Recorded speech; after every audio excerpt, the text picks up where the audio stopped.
We are back live, and before we get to your calls for Boston tonight, we want to say hi to everybody listening to us on KRQR, the rocker in San Francisco this evening. We hope to hear from you folks tonight and every Monday night on Truly Interactive Radio Rockline. Tom Schultz and Brad Delp from Boston with us. Our first call is from John. He's in Louisville, Ohio tonight, listening to 97.5 WONE in Akron. John, you're on with Boston. Hi, I just caught your guys' show on Saturday up in Cleveland, and it was just a great show. And I was wondering, I thought you guys said that you did a song To Be a Man. Was that the first time you did that from Third Stage? You mean first time we've done it on tour? Yeah.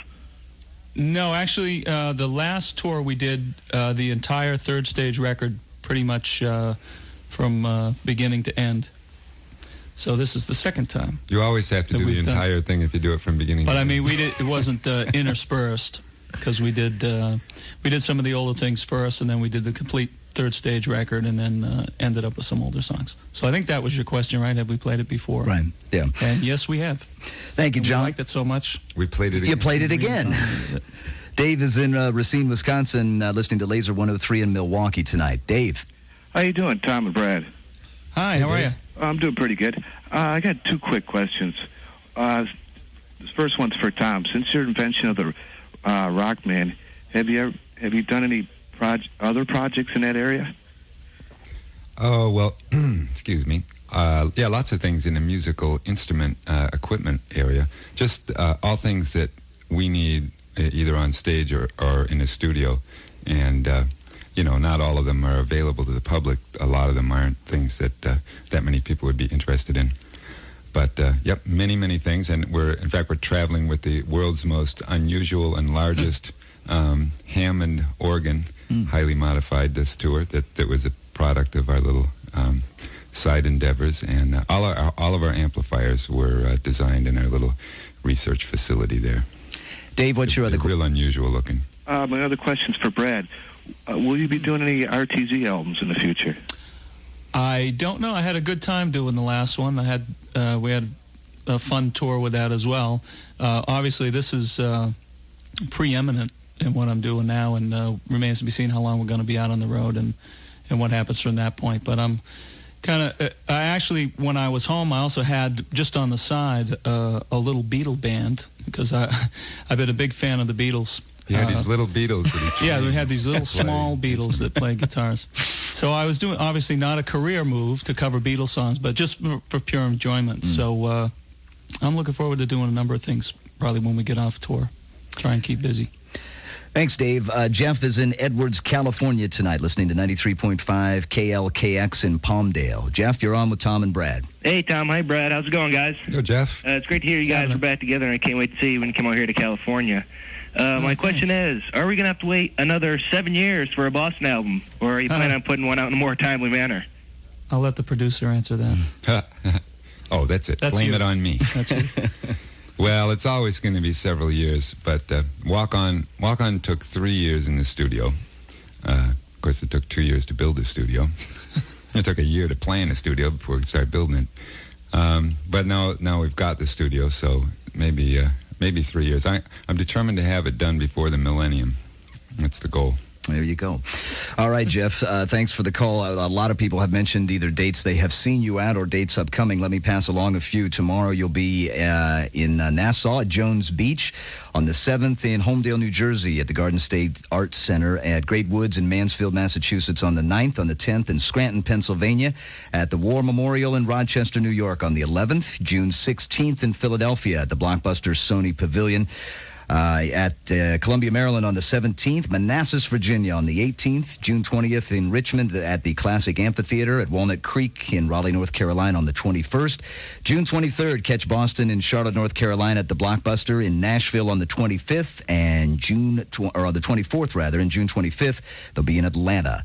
And that's Hey, don't we get a day off? No. You get no days off. I guess not. And we got a lot more shows to tell you about, and we'll do that a little bit later on in the program. But it is live from New York to L.A. via Boston. It's a party. There's our marching orders for this evening. Get down and party. Boston. Tom Schultz and Brad Delp with us live from Electric Lady Studios in New York. Ray is in Indianapolis tonight listening to Q95. Hi, Ray. Hey, hey, Brad and Tom. Hi, how you doing? All right. I caught y'all show up in Indianapolis here a few weeks ago. Yeah. Y'all were great. Awesome. Hey, thank you. Y'all were great. But I was Did you just see the wondering. spaceship thing come down? Huh? Did you see the spaceship come down? Yeah, I did. I loved that. I was just I loved checking. it. That's the To best. make sure you were really there. There you go. Yeah, my wife, the first time she ever saw y'all in concert, she loved the whole thing. But I was that's just great. wondering, y'all guys plan on putting out any concert or instructional videos here soon? That sounds like one for Tom. Instructional? Like, oh, you mean like I'm not sure what an instructional video is. Help me. I'm That's assuming not like a bad idea, guitar actually. They have video. guitar videos, Right. guitar players Really? kind of show techniques awesome. and things. And No, I didn't even know they did that. I'll buy you one. All right, I guess I had to. I guess that answers that. Nope, didn't have that no plan. plans at the moment, but No knowledge actually either. not a bad idea. Then. No brain sometimes. All right. Well, there's something you can work on. That's something in the future. Since we had you on last August, Tom, the political mood of the country has sort of taken a kind of a hard right turn, and I know a lot of the environmental groups have been negatively impacted by that. And I was wondering if a lot of the groups that you work with, specifically, in the animal rights area and that sort of thing, if they have felt any sort of negative repercussions from this conservative swing that we're in the middle of. I don't know about that. I think everybody who is working in an organization like that, where they have limited funds, has felt the impact of the economy more than anything else. And So, we try to work a little harder to help them out.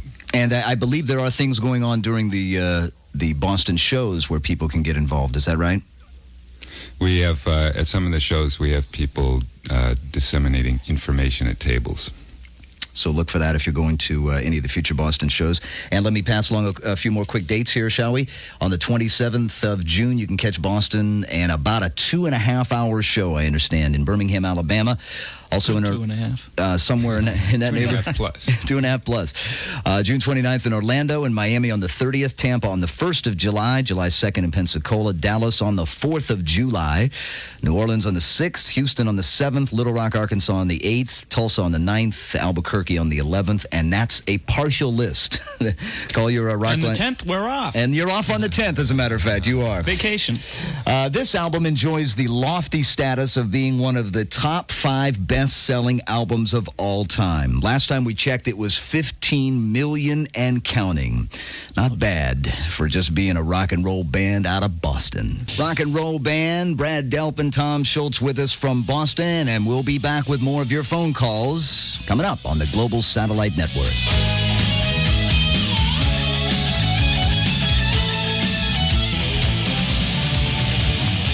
Be sure to join us next Monday night for the world premiere of Menace to Sobriety, the brand new release from Ugly Kid Joe. And you'll also get a chance to speak with one of the best new bands around, Bush. A great double bill with Ugly Kid Joe and Bush next Monday night exclusively on Interactive Radio Rockline. Back to the phones we go for Boston. Tony is in McPherson, Kansas. He's listening to KICT 95 in Wichita. Tony, you're on with Brad Delp and Tom Schultz. Good evening, gentlemen. Hi, how are you? Fine. I just caught your show a couple weeks in Kansas City, and it's one of the Excellent. best Glad to shows hear it. I've seen all summer. Thank Oh, you. awesome. Sandstone Amphitheater. Hey, did you like the pipes in the organ? Oh, that was fantastic. And you rising about 10 feet above the air? Hey, how'd you know it was me? I had that cape on. Well, he's already 7 that feet looked great, above the man. air The anyway. opera. My question is, I have a couple of them, actually. How did you get Frank Cosmo, and was his initial purpose to assist you, Brad Delp, or was he a second lead singer? And my second question is reflected back on your keyboard playing, Tom. Do you enjoy playing more of the guitar or more of the keyboards? Because I know you've got a smile all 2.5 hours of the show, and you're staring up at the stars, and, I mean, it looks like you're having a blast. Well, the guitar works more often than the keyboard, so I usually am a little less frantic with that. But no, I like them both. I like them both. And Especially like we have that new Hammond. See, we built a new Hammond before we went on the tour. That's got all these bizarre features. So that's kind of a blast to play. I like doing that. I like the pipe organ, but I like guitar. Well, I do like the keyboards. I don't know. Brad, you better just take can't over. decide. And That's why you play both. And Fran and, actually, But I can't do both at the same time. and the Fran Cosmo. just to mention Fran again. Fran actually did all the singing on the new record. So, and again, I think these guys were planning on going out. With or without me, but when the benefit came up and I sort of joined in, and it was just a great camaraderie. And I make a point of telling people during the show that Fran is going to bail me out on the real high stuff because he really has. He's a great all-around singer anyway, but his range is well above mine, so it makes my job that much easier. And he sings all the new stuff. I get to sort of sing background on that. And we trade off on some of the older things. And so it's, I think it's one thing that's helped keep both of our voices in shape during the tour. We're both feeling really good. Yeah, the other part of that is that, both Brad and Fran, play the guitar parts also, and Brad also plays keyboards. Fran's a better guitar player than I am, too. Yeah, but you can play keyboards, Brad. Aw, shucks. Too. Thank you, Tom. You're all important. Stop, you're both right. It's almost impossible to play any song from the first two Boston albums and not have them be instantly recognizable by anyone who's listened to rock radio over the past 20 years. See if you can name this one in one or two notes from the first Boston album once again on Rockline. Hitch a Ride from Boston. Tom and Brad from the band are in New York, and in Alliance, Ohio is Lisa, listening to 97.5 WONE in Akron. Lisa? Hi, Tom and Brad. I saw you in Cleveland Saturday night. The show was excellent. The effects were great. Oh, thanks. Thank you. Everybody looked great. Brad, it's so great to have you back. And my question is, thank you. How does it feel making the transition from the 70s into the 90s? Well, now, see, I could just break into more than a feeling. But that would be too cliche. It'd be too good. I think we're just kind of doing what we do, and personally, I think the band is the best that it sounded. I know I feel, kind of, I guess at the top of my game. My voice feels real good, partially thanks to Fran helping out on the high stuff. But you're right. We're having a ball with it. All right, Lisa. Thanks for I don't know. We're real conscious about. What year we're not it is. always conscious of the date, but we're having fun, and fortunately, the people that come to the show really seem to be digging it too. Thanks, Lisa. Heather is in Lake Michigan, listening to 93.3 KQZ in the Flint-Saginaw area. Hi, Heather. Hi, how you doing? Hi, Heather. Hi. I wanted to know what was your most greatest experience, either on stage or in the studio. Best experience or scariest experience? What was that? Your greatest experience. Oh, greatest. The scariest is when I split my pants. I was scared jumped too. off stage. That was frightening. But the grip, boy, that's a very good question, which I don't know if I can answer. Greatest experience? I can't either. It's probably a good one. Your greatest studio experience is probably being out of it. Yeah, when you finish, right? Being out of it. When it's complete. I don't know. That's a real tough question because we've had a lot of great experiences. Yeah, we have one that comes to mind to me goes back a few years. The first time we ever played Winterland in San Francisco, only because it was connected with Bill Graham, who was a legendary figure at the time, certainly in my mind. And there was a certain amount of apprehension playing that show because I don't think anyone had ever headlined that show on their first album. So personally, I remember coming to that show being a little leery about it, and when we got to the gig, there were people lined up outside around the corner that morning, and we wound up playing More Than a Feeling, I think, 3 times that night. They just wouldn't let us leave. So that one particularly sticks out in my mind. Yeah, quite an experience. It was a great night. Thanks, Heather, for the call. And Brad and Tom, thanks for being on the show. We look forward to the band when you come out here on your West Coast swing later in July. And all the best to you both and to all the members of the band. Thank you. Tom Schultz and Brad Delp from Boston.